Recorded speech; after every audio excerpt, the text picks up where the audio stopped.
Creating a database in MySQL is very simple. The syntax is like this. Create database, and then you simply use the database name. As always, we end the line with a semicolon.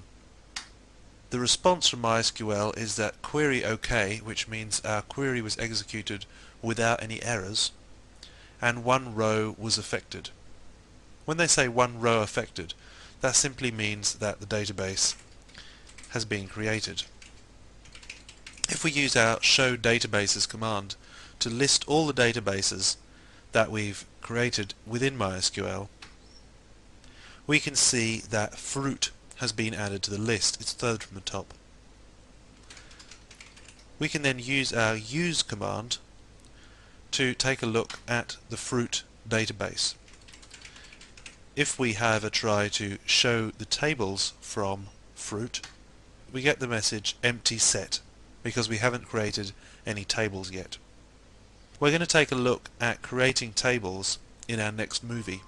Before we do that though, let's take a look at possibly the only complication that can arise when creating a database, and that is if we try to execute the same command again, create database fruit, we get an error.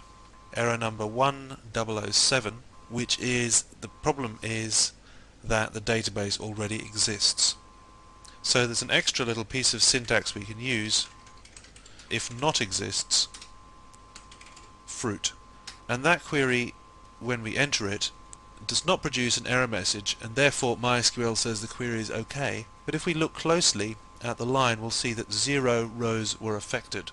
And what that means is our query, although it didn't produce an error message, did precisely nothing. As you can see, the create database if not exists fruit doesn't really sound like normal speech, but without any special programming knowledge, we can look at a line of SQL like that and work out roughly what it means. So SQL is a pretty simple kind of language to learn. In our next movie, we're going to look at creating tables.